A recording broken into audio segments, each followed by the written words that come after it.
question for everybody. Why did the cloud date the fog? Because he was so down to earth? Welcome to Unpacking Stories, where my jokes are as strong as my coffee. My name is Mel, and did you know that if you are a storm chaser and you see a tornado, you reward yourself with a steak dinner? Well, this week's storyteller is meteorologist Addison Green. Addison talks about the time he saw not one, not two, but 13 tornadoes in Kansas. Beat that, Dorothy. If you love weather or hearing about weather phenomenons from somebody who has experienced them firsthand, you need to hear Addison's story. Addison takes us through his journey being raised by two educators, making the pivot from computer science to meteorology, and talks about the opportunity he had to be a weather producer in New York City. Addison shares how he deals with online negativity to the classic getting mad at the weatherman, and dives into his time working at CBS, The Early Show, and the long drives from Albany to New York City he did while working two jobs and completing his internship. He takes us through his experience reporting outside in snowstorms, storm chasing, and the nerve-wracking experience of driving away from a tornado, which is an insane story that everyone needs to hear. And we dive into the aftermath of some devastating storms and why certain hurricane names will never be used again. I want to mention that mental health and seasonal depression will be discussed in this episode. You can find Addison Green on Instagram at AddisonGreenWX, and you can find the podcast Instagram at Unpacking Stories, where I have a link in my bio to every platform that this show is on. Please don't forget to rate, review, and subscribe. And without further ado, here's Addison. Addison, thank you so much for being here today. I'm so ready to dive into your story. How are you doing today? Great, Mel. Great. Thank you so much for having me on here. It's a wonderful chance to talk to you and see how you're doing as well. And I'm looking forward to this discussion. Yes, I'm so looking forward to this.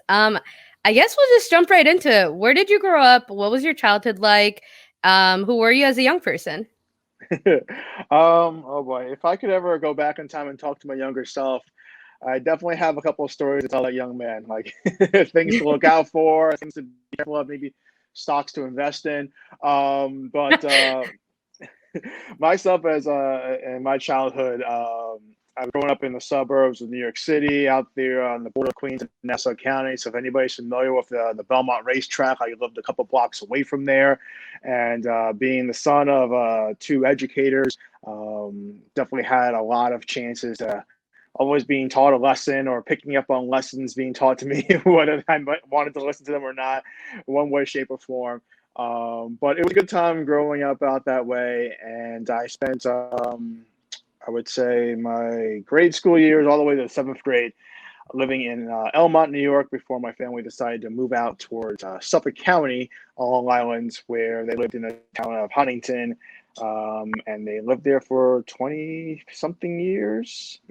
I was there throughout high school, college, and then it was maybe about 45 years ago they moved out of Long Island and down in towards Florida, where they are both now retired. So, kudos to them for check out that milestone right there. And myself, when I went away to college, I was spending my time up in upstate New York, the University of Buffalo first for 4.5 years, and then the University of Albany for 2.5 years.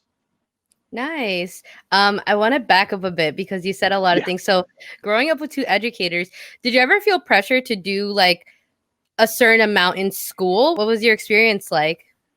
I think they were looking for like solid, strong report cards. They weren't the type of parents to be like, you get straight A's, or otherwise you're out of the house. It was more or less like, you do the best you can, you put your best foot forward, and we always strive to learn from the experience. If you don't happen to do great, how can you make it better the next time around?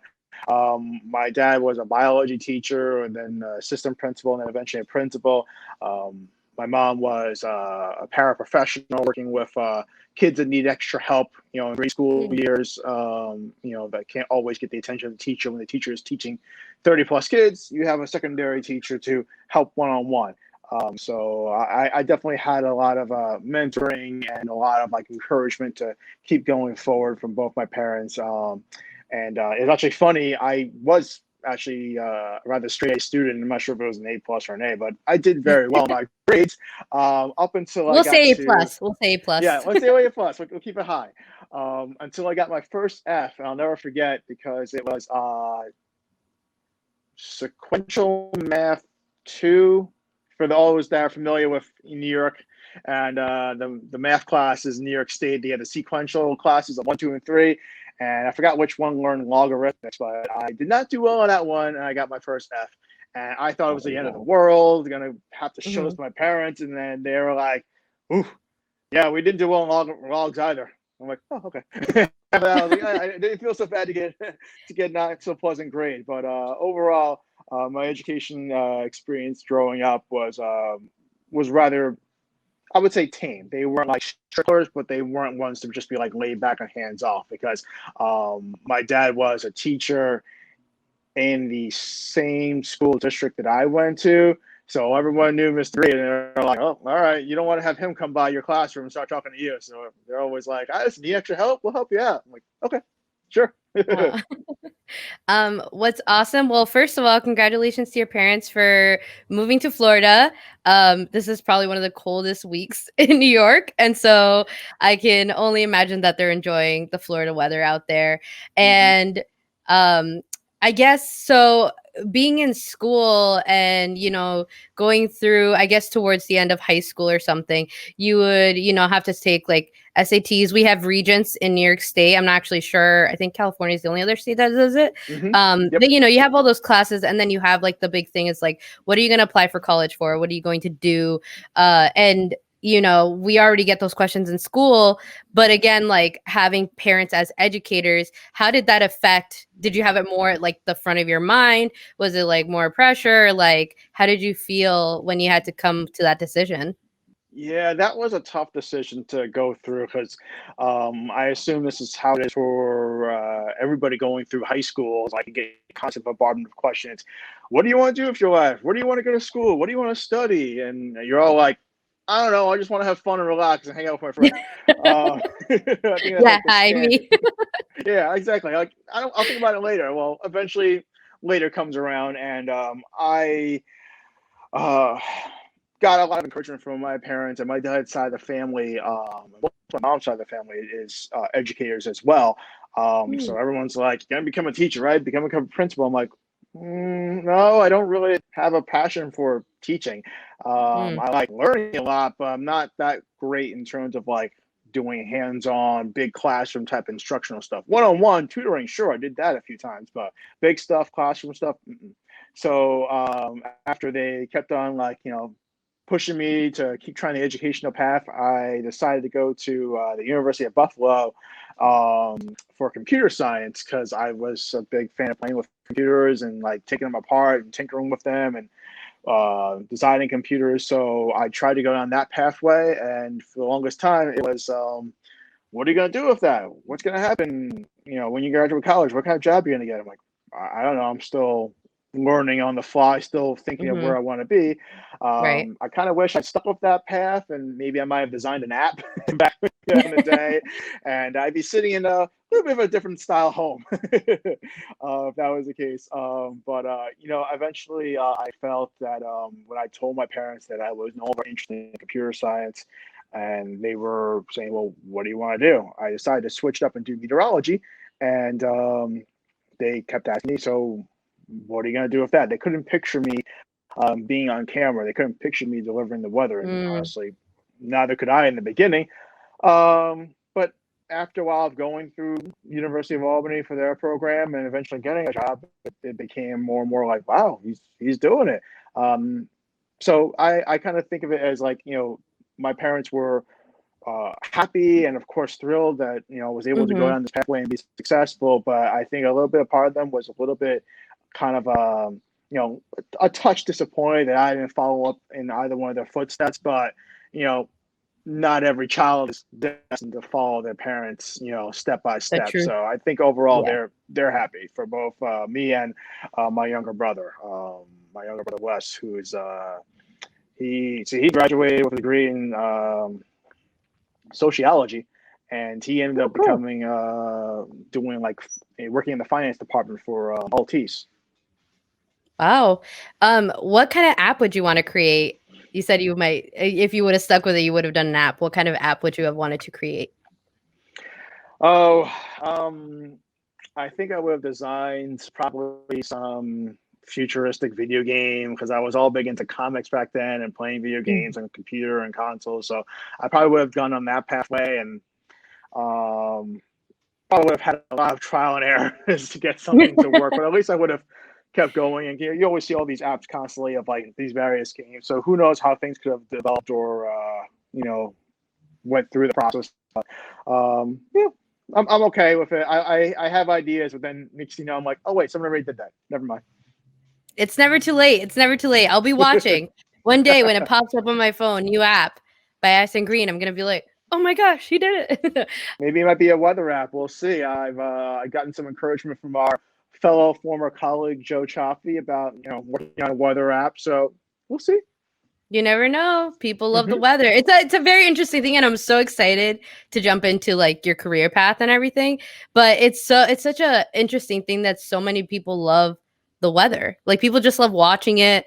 We live in it, obviously, like it's surrounding us every day. So I just think it's such an interesting concept because I feel like there's only so many meteorologists, but yet Hmm. everyone loves it and everyone loves to hear about it. And it's in a way you are kind of an educator because I remember I would ask you questions and you'd like quiz me almost daily on like different weather terms and stuff like that. And so there you go, Hmm. educator right there. That's it. I never knew I was gonna walk on that path, and it just fell into my lap. So sometimes, yeah, I do go in the classroom and teach kids, and even like teaching people that like phone the station in, or get on my Mhm. own Facebook channel and like ask me questions. So yeah, no, you're right. I never thought about it like that, but okay, that's a good way of looking at it. Yeah. And you don't have to follow a curriculum. You can just like do Yeah. your own thing. So you went to Buffalo. What was your experience at Buffalo like? Um, it was a lot of fun and also a lot of having to deal with the weather up there because at first I didn't go up there for meteorology and I really didn't dive too much into the weather world. So here I am going up to Buffalo, which everyone thinks, especially from downstate, it's nothing but snow and penguins and polar bears walking around. I'm like, no, not quite the Arctic Circle, but okay, it is further north. It was a blast during the fall and the late springtime sessions. Yeah, it sucked during the dead of winter when it was just cold and snowy constantly. But overall, I had a fantastic time. I have still have a lot of friends over that way and a lot of friends that I meet in college. I still keep in good touch with after all these years. So, University of Buffalo was a wonderful school to go to. Teachers were just always there for you. They always felt Mhm. like they went out of I always felt I should say they always went out of their way to make sure that you were always kept up to date with the latest information. Some professors just kind of like hands off, walk away, and a lot of my guys they did stick it out and help out. And one big fun factor I should say was that having Canada so close to Buffalo, it's only a less than 30-minute drive. Had the Mhm. chance to experience Niagara Falls and go up towards Toronto as well, and yeah, it was a blast. I learned so much, had so many fun times with so many people. I would gladly go visit again, and yeah, it's a great time overall. Well, we love Canada here. I'm just gonna Yes, say. Canada is an amazing country. Like I said, Mel, you know about that. Go visit anytime. Not now, apparently, because everything's closed. But once it opens, I will Yeah, also be they making won't my let way us up in. there. Yeah, yeah. So knowing you had to, or I guess deciding that you wanted to switch, what made you come to the conclusion to go to Albany? I had the opportunity to speak to as guidance counselor, like the guidance department, I guess, someone that was able Mhm. to give me proper guidance. And when I was trying to figure out what I wanted to do sophomore year of college, and I was still going through computer science, excuse me, and I just really didn't have a firm grasp if this was for me. Mhm. They were just kind of poking around. So, what other classes are you taking? What are you passionate about? And so I expressed that I've always had a thing for meteorology, and I was taking earth science at the time, some earth science courses. And so a couple of them thought that'd be a good idea. It's like, hey, you can stay in the same SUNY system, transfer over into the University of Albany, where they have a great meteorology program, and you'll be halfway done with your credits if you transfer over there, and you can just pick up right where Nice. you left off. So I was like, okay, that's not a bad idea. And then this way you can still be close to home and not have to worry about traveling to Oklahoma or Minnesota or something like that, and be so far from home. Because here I am, a college student. I like just being a quick 8-hour drive back home. Yeah, for sure. So it was a good idea to just hop on over there towards SUNY Albany, and I learned to really fall in love with that school over there as well, and the meteorology department was amazing, especially since I told my guidance counselor I have a passion for meteorology, but I don't think I would want to do like the research pathways or the real scientific stuff, trying to dive into computer models and making the next computer model, and working with sending satellites up into space. I was like, I just feel like I want to just tell the story. And they're like, it sounds like Mhm. you would want to be going down the television or at least broadcasting pathway. I'm like, yeah, it's not a bad idea. It's like perfect.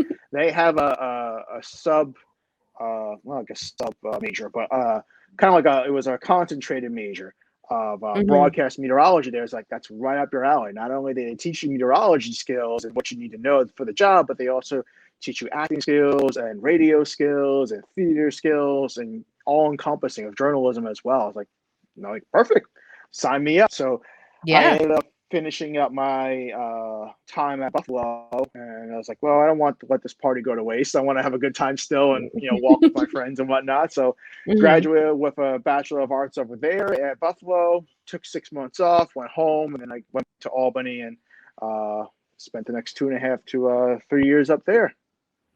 That's awesome. So you do have the ability to make an app and now weather. I mean, come on. If you don't come out with a weather app, I'm gonna be a little disappointed. But no pressure. No No pressure. pressure at all, right? I'll help you come up with ideas. See, I need an idea. I need a name. I gotta start with a name.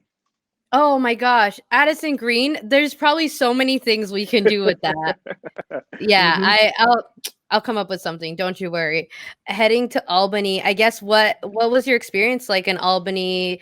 Was it harder, easier, or I guess what were the differences besides the fact that it's way colder up in Buffalo? But you're still in the same state, so. Still the same state, so there wasn't too much of a change. Although actually, it felt colder, believe it or not, in Albany. The lakes do a very good job of keeping the temperatures a little more moderate. They don't get as cold with the Great Lakes around.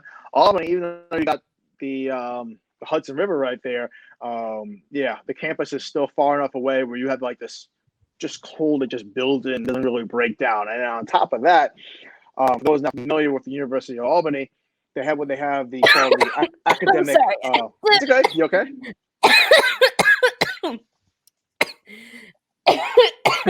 Wrong I pipe. drank through I drank through the wrong pipe, and I was like, I'm gonna save it. I'm gonna save it. I didn't save it, and No, then it's I tried to okay. mute myself. It's live TV, man. Live, live. Honestly, this would probably happen. This is why I can't be like in live TV. What do you think I have to deal with sometimes as well? I have to step up and like cough, or I'm like, back to you, because they know I'm choking on something. Yeah. Oh my gosh. No, I give you guys so much credit. um, so in the University of Albany, they have what they call the academic podium, where they have like this kind of like raised up massive concrete slab that they have all the academic buildings in, and it's all like surrounding like one big square.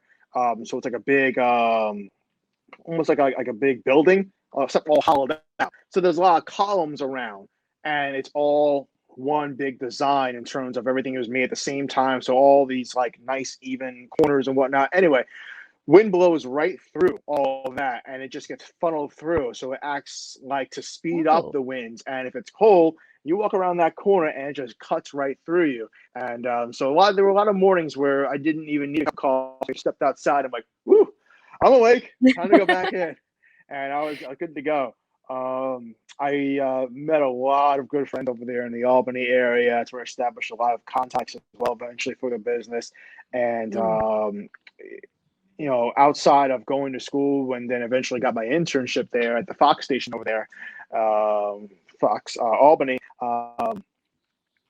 I had a blast. I almost thought about like, maybe I could stay here as well. It's only 3 hours from Mm-hmm. New York, and less than that, and had everything I needed right then and there. But everything happens for a reason, and eventually got my first job out of there. That's a story for a little later down in New York City.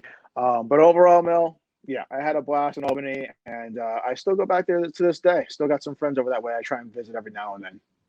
That's awesome. So wait, let's jump into that. Mhm. Going out of school, so you're about to graduate, and how do you decide like how do I apply? Where do I apply? Because um for those that are not familiar, when you start out in a type of TV setting, chances are sometimes you will be play or you will have opportunities, but those opportunities will be in other states. They will Mhm. be at smaller stations. So, how did that happen for you? And how did you decide where you were going to go first? Oh man, it was quite a journey. Once I graduated college, because I had no idea where I was going to go. Like many, many others that finished their degree, and they're trying to figure out where their places in the country to start off in. And for the most part, you don't have a say. It's where whoever hires you, you got to move out to that Yep. location. So sometimes it's a small town, it's your hometown, and sometimes it's the middle of nowhere in the middle of the country. So one good thing that I liked about my career, I should say, the major, was that they included an internship. A lot of the times you have to get your internship on your own, and you have to solicit the local stations to pick you up and whatnot. This program, they automatically had ties of all the stations, and it was just a matter of choice, which station did you want to go to. That's So I picked, incredible. yeah, no, I was like, that takes one big, weight Yeah. off my back in terms of trying to figure that out. Because, here I Hmm. am learning my career, and like, how do I even know how to approach stations and get along to, hey, could you Yeah. give me a chance to be an intern in your station? No, kid, get out of here. So I'm glad that they were able to do that. So I spent a year after I graduated. I think it was in '07. Yeah, graduated in '07. So I spent '07 through '08 working at that station. So I worked the morning hours. And when I was done doing the morning shift, I was a cameraman, I was an audio operator. I even did some minor directing, like, hey, help me out, push that button. Then eventually, yeah, I had a chance to work with the meteorologist after hours, and so I had a chance to still be in contact with the equipment, to still make demo tapes back then.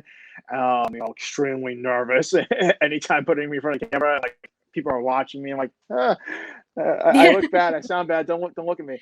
Um, that was a massive process to go through, and then making your tape after you have several good hits. And then back then, there was no YouTube channel to just put your clips on and just here's my link. You had to actually compile into a DVD and send it to stations with your resume attached. And so I did like probably a good 100 something applications around the country. And Mm-hmm. a friend of mine eventually reached out to me and told me about. She's also in the business, meteorologist in somewhere in New England, somewhere in Connecticut. Reached out and said like, "Hey, a friend of mine is leaving their position as the weather producer at Fox 5 in New York City. Would you be interested in applying for the job?" I'm like, "New York City? Are you serious? Okay, yeah. Just send me the Yeah. email. I'll get around that right away."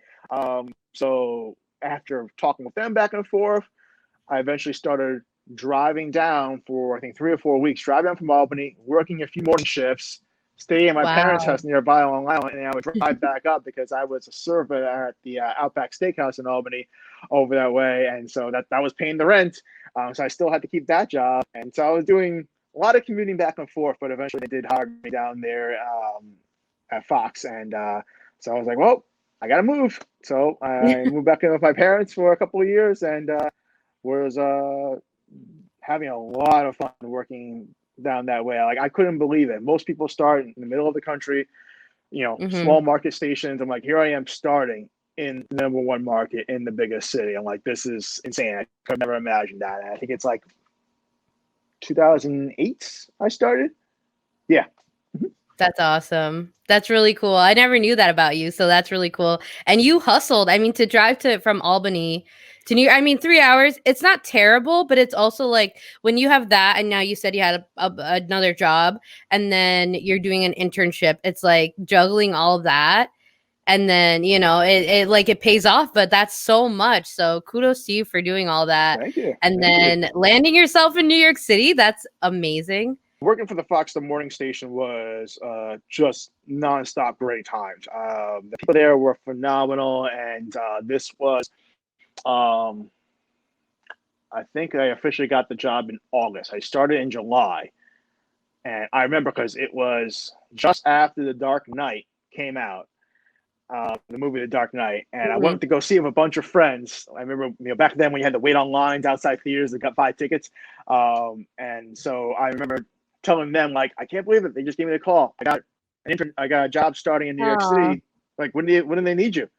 Tomorrow. I'm like, what, dude? We're about to go see the midnight showing. I'm like, yeah, the show starts at The 5 in the priorities. morning. I'm like, so I saw the movie, left there, packed a quick bag, drove straight down, and I started my shift down there. And yeah, it was a lot of hustling back and forth to begin with, and then once I moved in, everyone was just so accommodating and just so friendly to be a part of, especially during that shift when it's like you are fueled by adrenaline and then coffee to Yeah. get that morning shift going on, and it's 4 hours. So I was so glad to get in there just before the Great Depression and the bubble burst, Mhm. because right then and there, like, all hiring had froze, like, I think that happened like late September, early October. So I had just gotten that job, and I was like, wow, imagine if this was like 2 months later. They Yeah. wouldn't have bothered. So I was grateful for that, and I spent 2 years there, working the morning shift, and eventually I had the chance to jump on, camera, making some tapes as well. I think I even got on one of their Christmas episodes.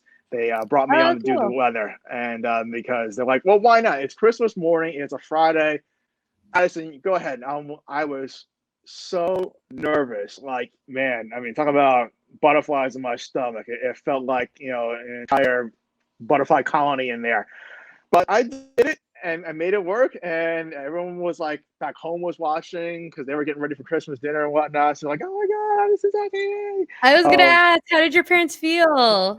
they were so ecstatic. I Oh. think they brought it up for like years. After that, it's like, yeah, we still have the clip, and Dad still had it on the DVR. I'd be like, yeah, come look at my boy doing this. I'm like, Oh, stop, that's please. so sweet. So it was very, very cool, and I was like just so relieved when it was done. But man, talk about an experience right there. And so yeah, it was a fun time. I still talk to a lot of people over that way at that station as well, and um, yeah, I wish everybody the best over there. I hope our career paths cross again at some point. That'd be so much fun. Yeah, it actually seems like a lot of times careers, especially in this type of like industry, you do end up seeing a lot of people the same time. And sometimes it's so random. It's like, oh my gosh, how have you been? So like that's really cool. So I want to ask you, what's your favorite weather phenomenon to track and study? And has that changed over the years now that we're talking about like your first job at a station? My favorite weather phenomenon to track is probably nor'easters. We've had our fair share, to say the least, every single winter. I think yeah, there is one coming. I think Sunday to Tuesday is the time frame, and yeah, just watching that system develop and just seeing, how a margin of like miles can make a big difference from New York City getting pummeled to New York City having snow showers, and no matter what, you get people yelling at you like, "You blew the forecast. I didn't get that much in my backyard." I'm like, "Sorry, I You're like, forecast for 200 square miles. I can't focus on your yeah, your home. backyard. My street didn't see anything. What are you talking about? I bought snow and snow brushes and snow shovels." I'm Oh like, my "Where'd they go gosh. last year?" That's the question I Yeah, always ask right. people. Did you throw them out after last year's snowstorm? That's my favorite weather phenomenon to talk about is nor'easters, just because such a big part of the country can get impacted by one system, and Mhm. every single one is different. I mean, I remember a couple of years ago when we were working at our previous job at our previous station. we had 4 nor'easters in a row in March. And I want to say I this was remember. 2 years ago. Yeah, March 2019. And it was like the March for Easter, they would call it. And like every single one was different, had different impact that brought about across the area. But man, after that, I'm like, I am tired of this. Like, this is just daunting. Like, here comes another one. Here comes another one. I'm like, stop. But in the beginning, I love talking about it. And I was kind of like the nor'easter expert when I was working at my one of my previous jobs, working for a national weather company called Weather Nation. They covered the weather across the country and even abroad. And so anything that happened in the Northeast, they're like, "Oh, Madison, you're our guy. Get on there."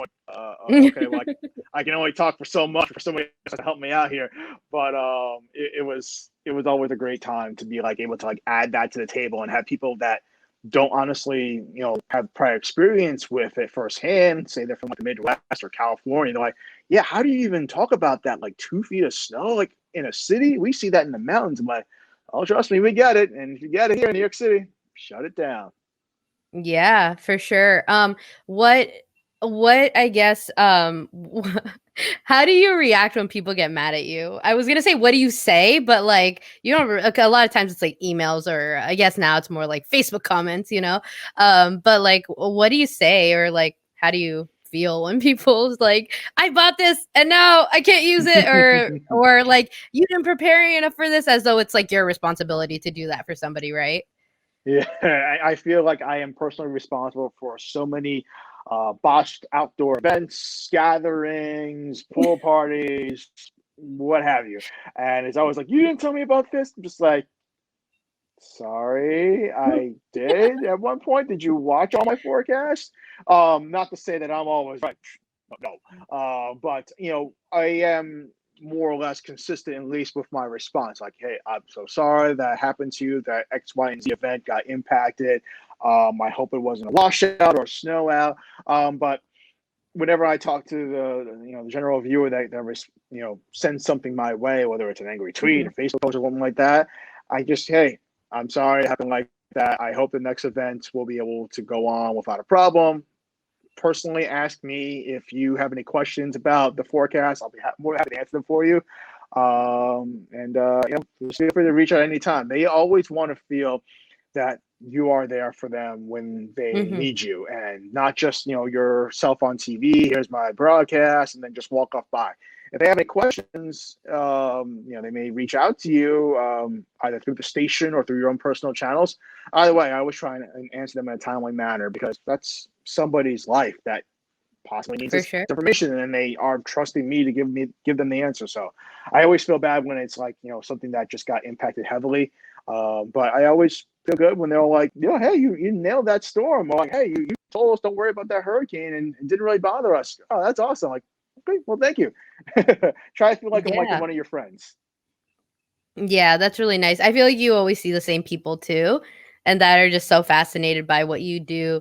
Moving through, I guess, your career in Mhm. where you were at that point in your life, what came to the decision moving to the next station, or was it just like a different phase of what you wanted to do at that point?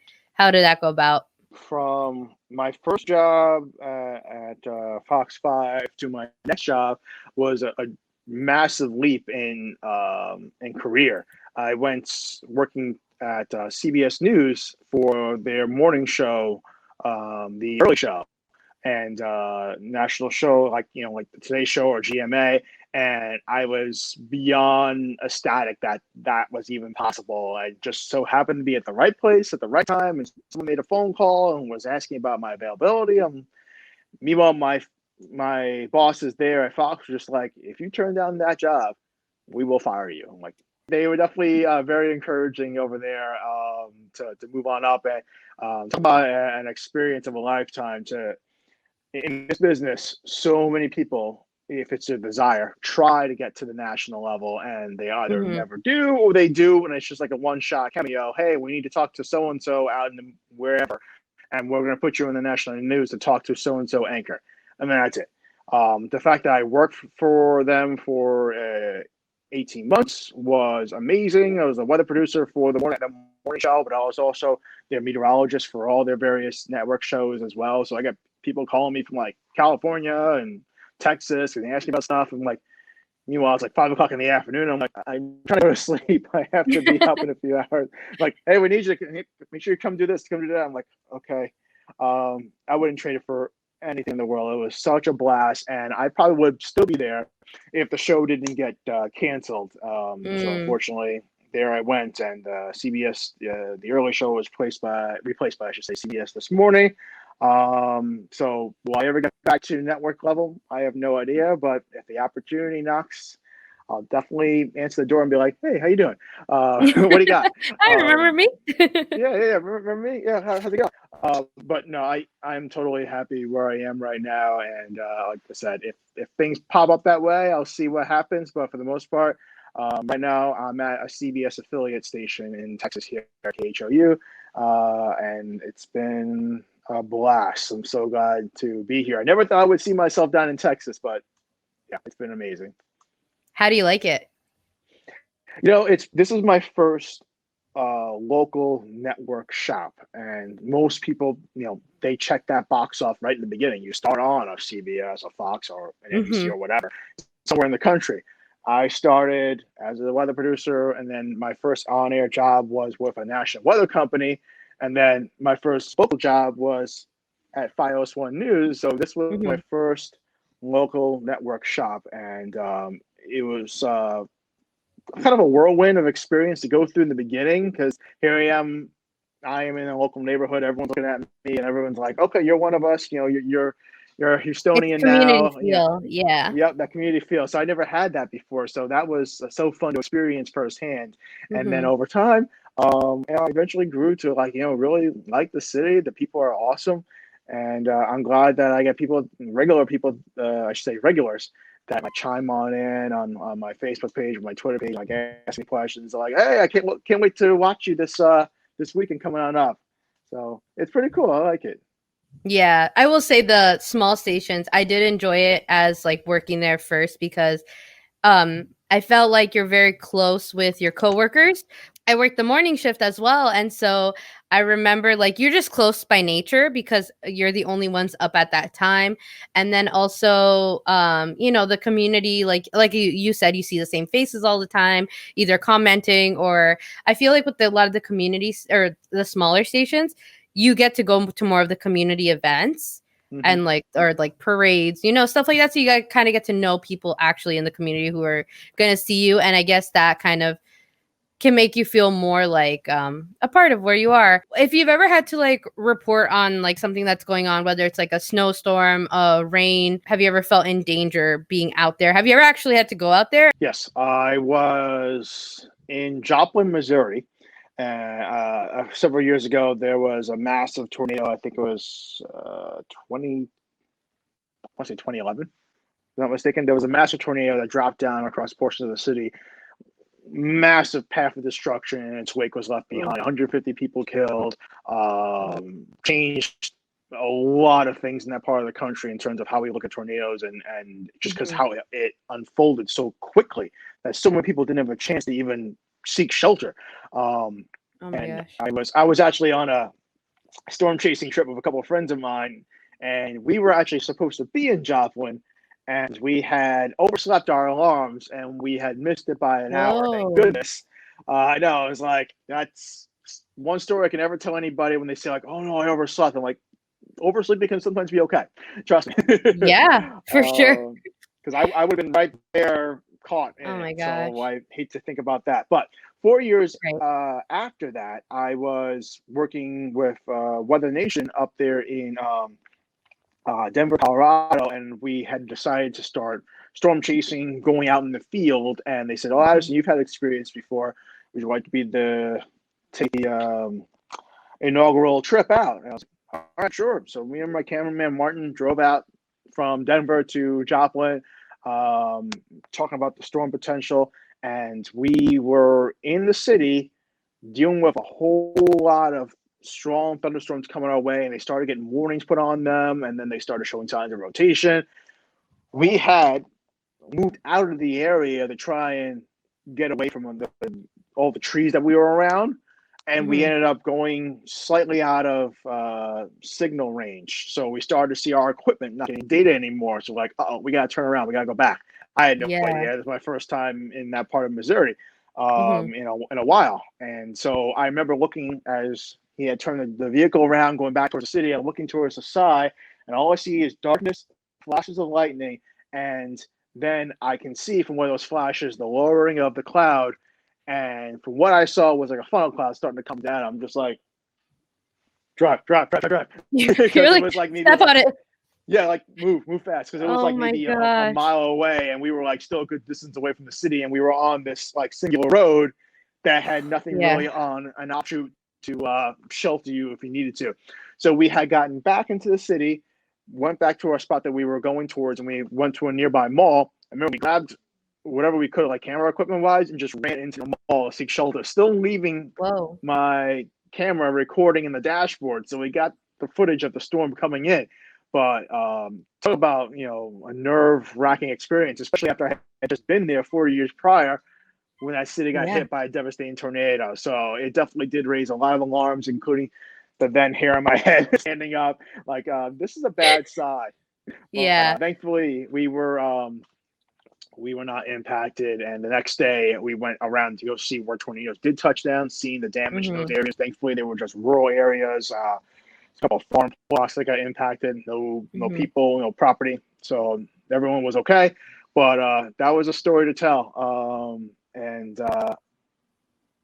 another experience when I was also working for that company a few years later. Me and a few meteorologists decided to go storm chasing on our own, meet up with a couple of the professionals that were out in the field. We eventually went to Dodge City, Kansas, and we saw not one, but at least 13 tornadoes that day. Whoa. And yeah, it was a tornado smorgasbord of activity going on, and we were in a safe distance Okay, I was gonna from those ask. storms. That No, sounds no, so we scary. we were safe. We were safe. They were thankfully forming and moving away from us, so we were just south of Mhm. them. So we just followed them safely. But seeing one after another pop on down, like I couldn't believe my eyes. I was running on pure adrenaline, and when we eventually did wrap things up that night, all the storm chasers gathered in one spot. It was like hugs all around. Come here, man. That was amazing. Yep. All right. Everyone get the thing is, when you're a storm chaser, you see a storm, you see a tornado, you get a steak dinner. Well, at that point, people were just like, just bring the whole cow. Like, we'll just Wait, take the whole wait. thing. So there's steak dinner if you. Sorry, explain that whole thing. Oh, sure. I just learned this firsthand. I didn't like create this or anything like that. It's just the law of the land that Right. if you see a tornado while storm chasing, you reward yourself with a steak dinner. It's just, I don't know how that came about, but that's just how it is. And It's the legends. I feel like I'm like it's in now because I know that. you are now one of us now. um, yeah, it was a blast to experience that, and we had that story to tell for so long. And when we eventually got back, because we a few of us had to work the next day, unfortunately, so that means we had to drive through the night to get back to Denver. We were telling that story, showing our video like all day long. It was fantastic. So I will never forget that day. Um, I want to say it was May 19th, 2016. That's what I want to say. Yeah, something like that. Nice. But yeah, amazing experience. So that was one of my best weather career moments. Amazing. And shout out to Martin for getting you both safely to the mall. He's a road warrior. I think he lives in that truck more times than I can count. If you're out in like chasing like winter weather, or you're not really chasing, but you're setting out to be in winter weather, you get whatever you can in terms of amenities, food, drink, Mhm. whatever you need to keep yourself going, gas for the truck, and you stay out there and you shelter down. But that's part of the job, and you got stories to tell. And most people will flee those areas. We're like, nope, we're going in. I think one thing that always not would worry me, but kind of in a way because you get close to your coworkers is when reporters would be out there and people who I'm like so close with, and even people who I'm not close with. I just get so nervous. And I remember when I would be directing, I'd be like, "Stay safe out there." Like, Nothing is worth someone's life. So I'm like, No. if you're not safe, please get safe. Standing out there in the cold after hit after hit after hit, like live hits. I mean, um, yeah, I give people so much credit because it cannot be easy, and sometimes you have to keep going for days. With a hurricane situation, especially a Mhm. landfalling, devastating hurricane, you're getting into that area. I don't know firsthand, but just colleagues of mine have. You're getting into that area, setting up. You're trying to be where the worst devastation will be so you can get that footage. That's why you're being sent out there. And you just Mhm. hope that you are out of harm's way. And then afterwards, you have to hope that the hurricane didn't tear up every exit out of town because then you're stuck there True. and you may be waterlogged of days of wind and rain. You're running out of clean clothes, you're running out of food. Hopefully, your vehicle's not running out of gas.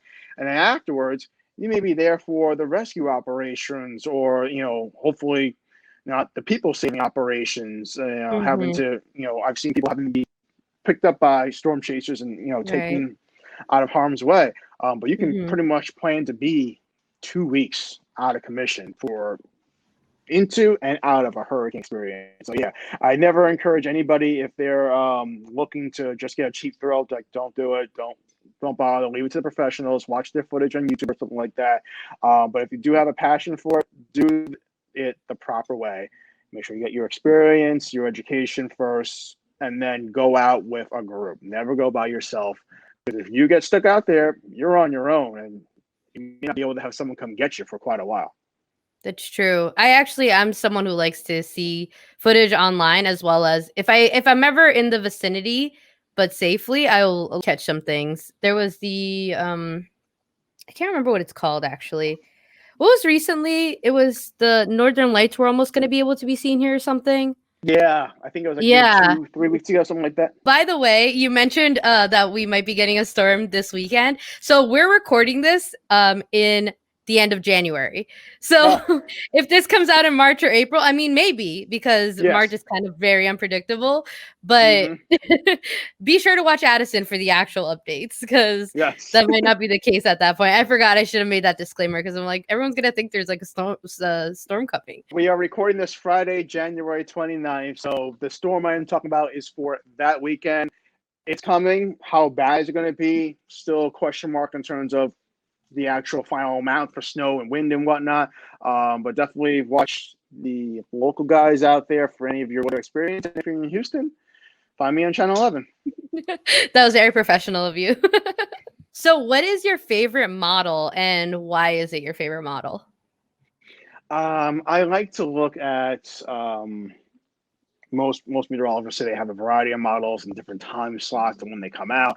The European model is one I usually go to, and a lot of people have done so since it was so successful in forecasting Hurricane Sandy, several years ago. And the American model wasn't that much up to par. Mm, It has gotten better over time and now goes toe to toe with the European model. So I usually will look back and forth between the two of those two. But yeah, usually the European model I start off with, and then I said, oh, what's the American one I'm looking at? And then if I'm looking at, say, like tomorrow's weather, I usually look at what we have the HRRR, the high resolution model. And that one I like to look at just to see, like, okay, you can tell me more accurately where there's potential for storms or the temperatures and whatnot. So long distance European model, short distance the HRRR. nice.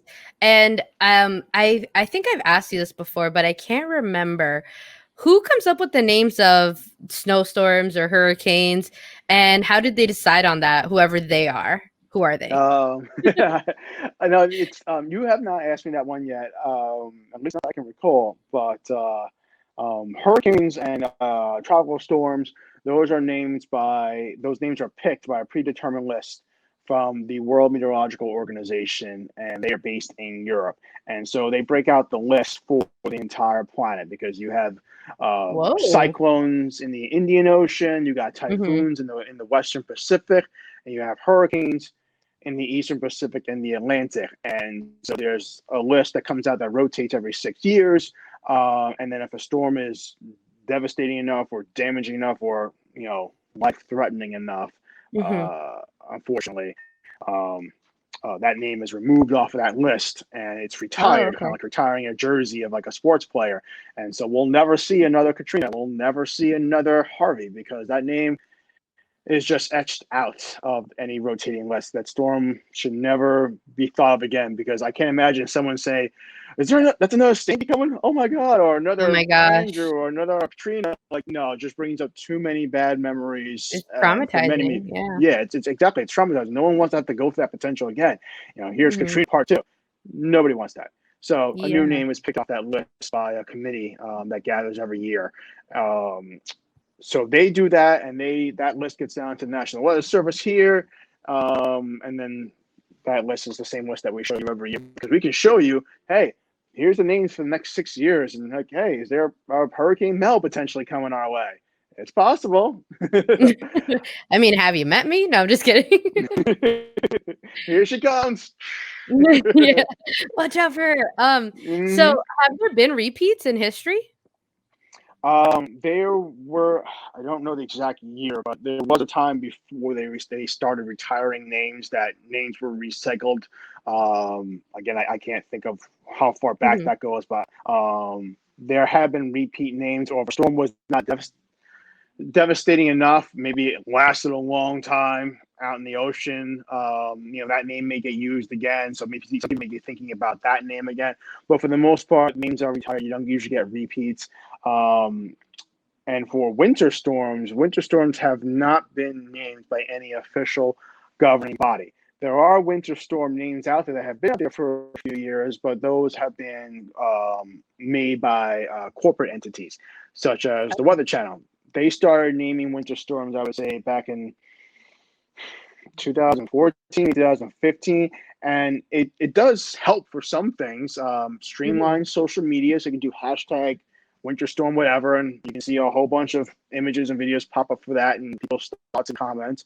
Um, but every storm has a different criteria in terms of if it meets that merit for being named. Does it how much snow it brings around? How big of a city does it impact? What part of the country?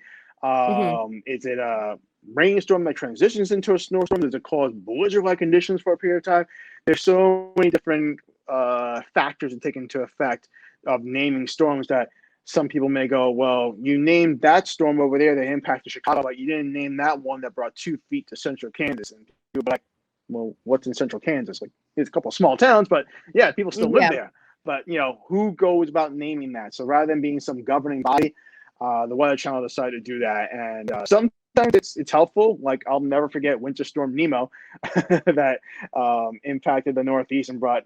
I think that was the reason why my dad decided to leave New York when he had to deal with 3 feet of snow on Long Island. And he's like, "That's Yeah. it, we're moving." Damn you, Nemo. Yeah. So he was definitely thinking along those lines, and he'll never get that storm. So yeah, it does have its purposes, but it's nothing official.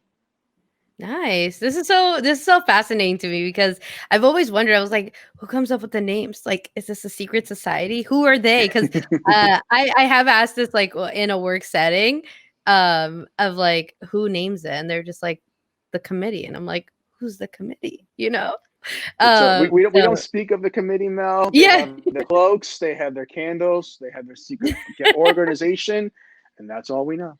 Wow. Yeah, I mean, truly a club I wanna be a part of, honestly. I would love Right? to. I'd love to be like, let I would oh man, to have that job to be like, I get to name the hurricanes or like get to pick the names, that's a cool job. I would love I to think speak with so. someone who does that. Hmm. Um, Say, I do wanna preface this next question I have for you by saying that Addison and I were both not mental health experts, but I do think it's interesting to hear from your point of view. Why do you think people, deal with or suffer from, seasonal depression? I can only say how I felt dealing with that and how I Mhm, was impacted by it because I don't think I ever saw anybody to like diagnose like, yeah, you got that. But mhm, when I was in Buffalo, I remember because finals in college for the fall semester are usually done in the month of December, early in the month, because by mid-December the finals are wrapping up and you head home for the holidays. So I remember going home for Thanksgiving and coming back, and I had a few more classes I had to deal with, and then I had straight finals. And I think I had finals scheduled pretty much almost towards the end of the actual final semester.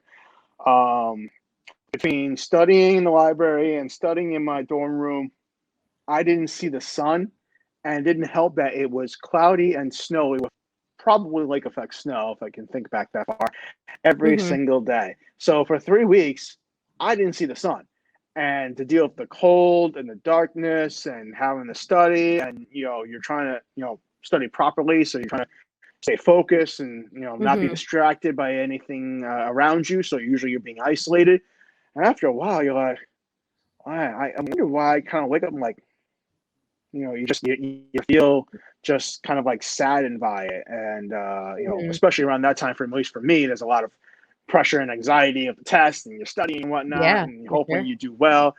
So there's a lot of factors that go into why someone may suffer from that.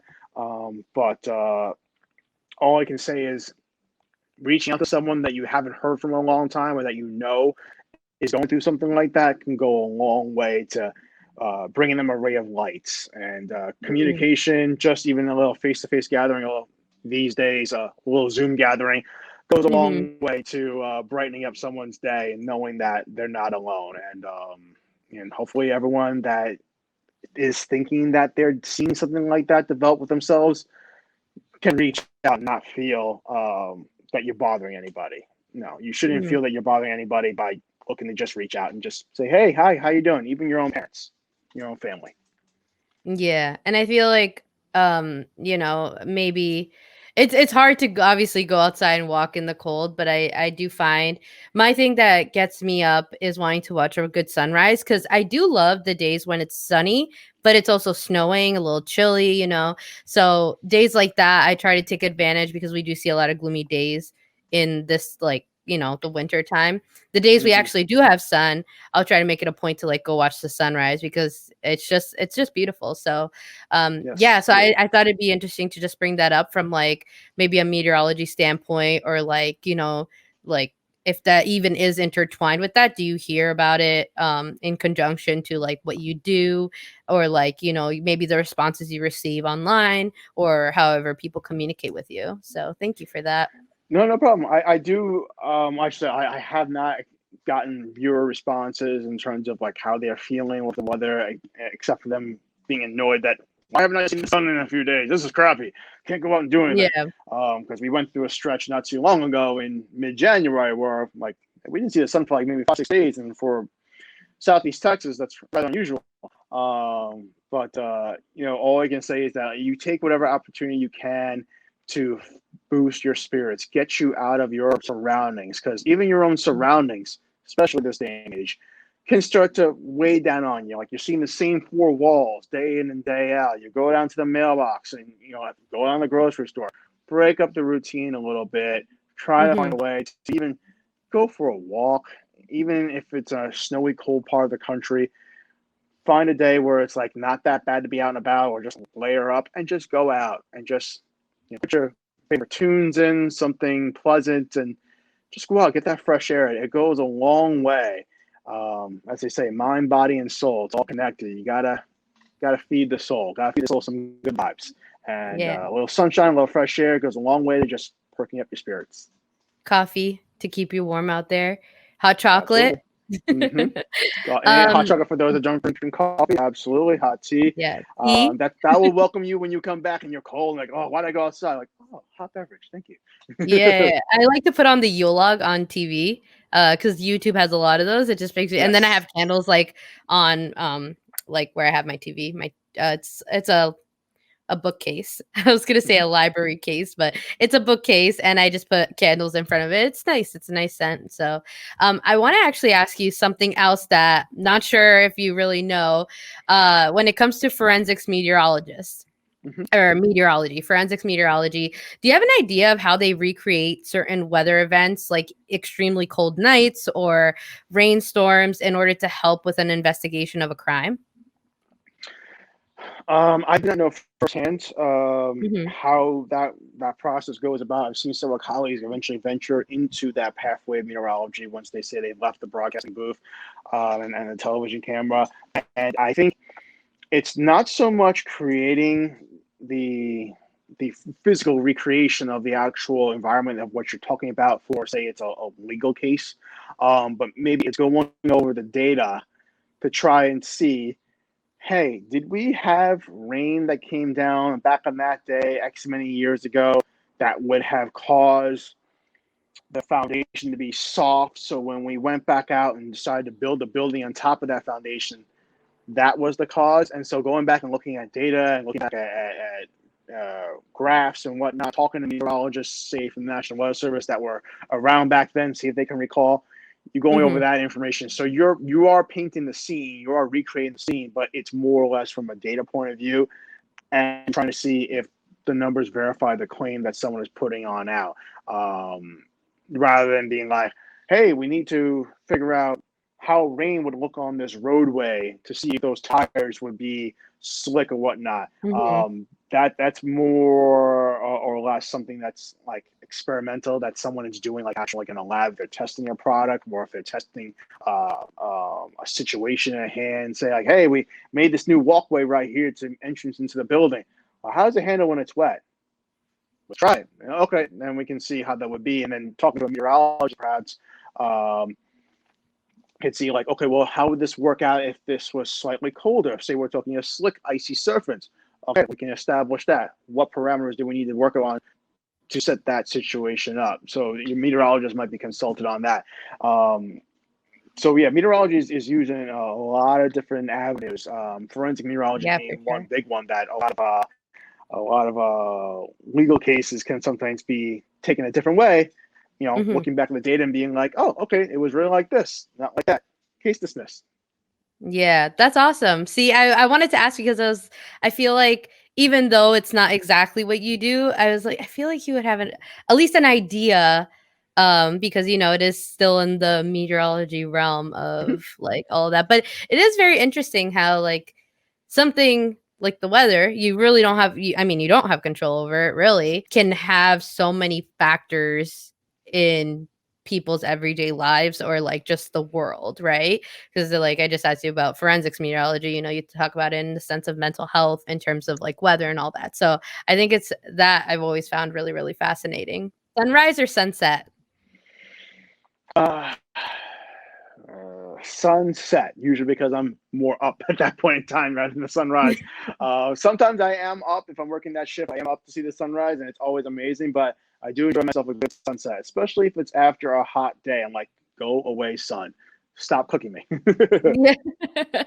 Winter or summer? Winter. Winter. I love that snowy, festive scene you can have perhaps around the holidays, and I feel like you can always find a way to stay warm, put an extra layer on, turn the heat on. You're nice and comfortable and cozy. Um, as opposed to summertime, there's only so much you can do to stay cool, and after a while, you're just kind of sitting there. You're like, oh. So Yeah. I prefer more the winter weather. Even it's winter down here and in Houston, temperatures on average are in the mid 60s, and we have partly cloudy skies. So, okay, I'll take this winter versus the summer any day.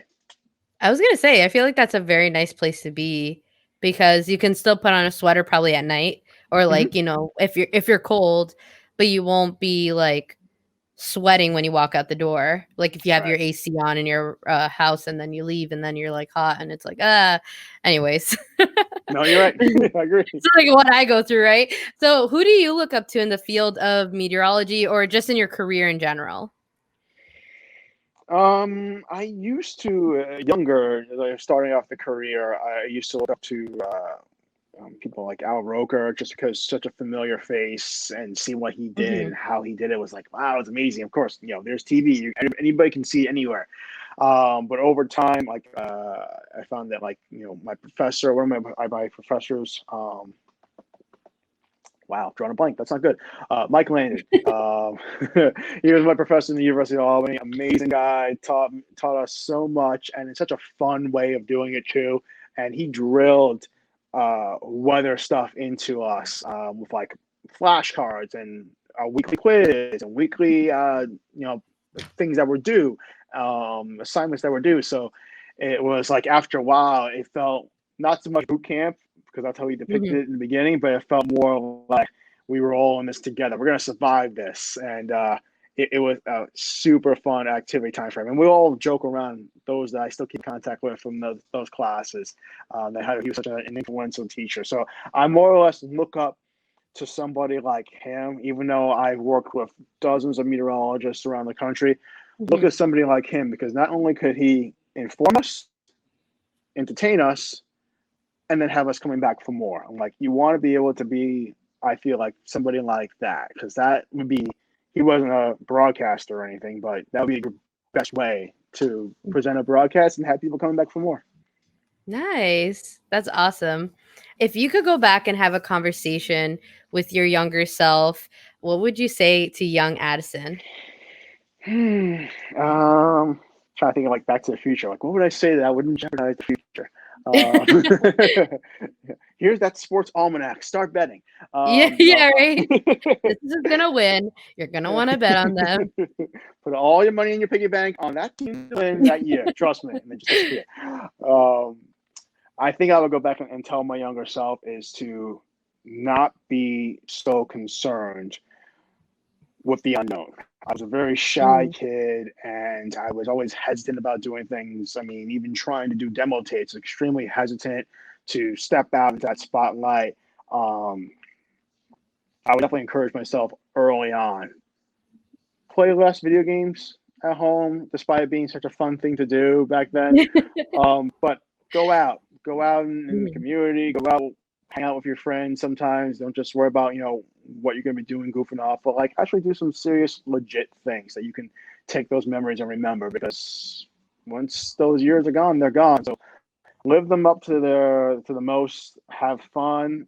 Don't be afraid to fail because you're going to do that over and over again. Your forecast, especially my forecasts, have had a couple of F's on them every now and then, but don't worry about it. Brush yourself off, dust yourself up, and get back up and go through it again. You'd be surprised how far you'll go when you don't have to worry about what's holding you back. Nice. That's so good. I just thought of something else too. You mentioned something about waking up early if you have a chance to. Daylight savings. Yeah. Why do they do it? I guess because people, you have the argument that's like for the farmers, but then people who say it's not actually for the farmers. So I want to hear from someone who has the knowledge. Why is daylight savings a thing? Should they get rid of it? Like, what's up with that? Uh, it's it's not a thing for every part of the country because I think it's Arizona. Portions of Arizona don't observe it, and I think there's another portion of the country that doesn't observe it. I'm not sure if it's like a Indian, Native American sovereign land or something like that. But anyway, it's not for everybody, and as far as I know, not too many people even like want to deal with it anymore. It's like, why are we still dealing Yeah. with this thing? Because yeah, it was for way back when to help with the sun setting earlier in the day and rising later Okay. in the day. If we push the hour back, we're able to still make use of more time on the field, getting the crops ready to go, and we're not having to worry about getting called off like nighttime and whatnot. So this was something that was done decades ago. Should it still be a thing now? That's always up for debate every single time it happens. Um, Yeah. I do not look forward to leaping forward. I like it so much when we fall back. I'm like, yay, an extra hour of sleep. Yeah. But I'm personally not a fan of it. I think that it's probably something that should be looked at for maybe being taken away. Do we really Mm. need it anymore? Um, Sometimes it hurts us because our computer models are all based off of the clocks and when the data comes out. And so when we fall back for meteorologists, that means we're getting our data an hour later than what we are used to. Okay. And then when we spring forward, we're now bringing in an hour sooner. So it Mhm. makes a big difference. Thankfully, we're not, for this country, we're not dealing with when we fall back severe weather in the winter time frame, not too often. It's Mhm. rather remote it's not like it's the summertime and we got to deal with storms popping up left and right. You like need that data now. Like, nope, you gotta wait an hour. So yeah, it definitely impacts us. And after a while, it's kind of like, oh, why are we still dealing with this? But it's here for now. I'm so glad I thought to ask you that because, you hear everyone's opinions about it. And to be honest, I've never really even thought about like it in any sense, just to remember to change my, like alarm clocks, but now I don't really use them because I just use my phone. So my phone does everything and it's great. So I never really have to remember. Right now, I am going through my second year here at KHOU. I moved down here last December, and just before the world came to a grinding halt in March.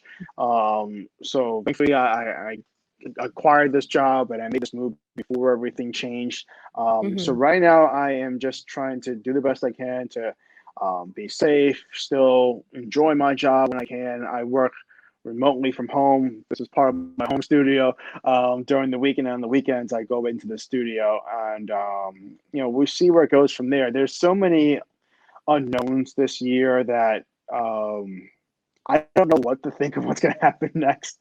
So I'm not looking too far down the future, just knowing that there's still so many question marks. But I am certainly looking forward to the next chance I can get to travel.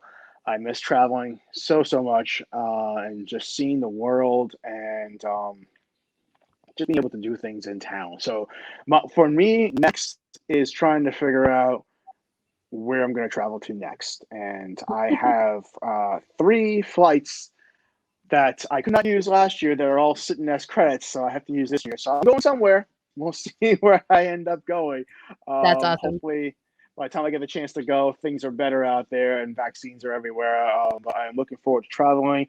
I had the chance to travel to Iceland last September. That's awesome. September 2019. Yeah. We were still at Files, and that was such an amazing experience. So I can't wait to do more traveling and see what happens from there. That's awesome. Also, peep the Emmy in the back, everybody. Just saying. Other side. There you go. Yeah, a little silent flex. No, that's awesome. Congratulations. Thank you. Where can everybody find you? I am available on social media channels such as Facebook, Twitter, and Instagram. It's at Addison Green WX. So just my name WX for all 3 of those. And I'm also on KHOU Channel 11. To find us here, I work the weekend morning shift, in which case I will probably be getting ready for bed soon. And then I work out during the week, various shifts, whatever needs to get covered or just help out. But it's such a fun experience to be a part of the local community, and every day it's a new journey. So we'll see what happens. Looking forward to more opportunities. Perhaps I'll be on another chapter with you at some point, Mel. Yes, I wouldn't be surprised. Like I said, I feel like you always run into everybody that you've already run into, which in that case, it's like nice. It's kind of comforting, right? I look forward to seeing you again one day soon when we can all gather again safely. Yes, it would be so nice once we can safely to have some sort of reunion, because I think it's been a long time, a very long time, and I agree. The morning crew was always a fun time filling on. That's where Lauren always had her big treats. I had to make sure I get one before they disappeared. Yeah, we ran off of sugar, coffee, and no sleep. The nice combination right there. It just kept it going all day. All day. It was such a blast working with you guys, even Surly Bill. Thank you so much for taking the time to be here today, for sharing your story and knowledge of weather with us. This has been so much fun. Yes, thank you. Thank you as well, Mel. It's a great time to be here. And if you need me to, come back on for another episode, I'm more than happy to jump back on in. And if anybody's looking to get any more weather forecasts here in Houston, feel free to look me up. Yes, get a hold of Addison if you need advice or weather. I charge small fee. Small fee. And with that, friends, I'll talk to you soon. Bye. Bye, guys.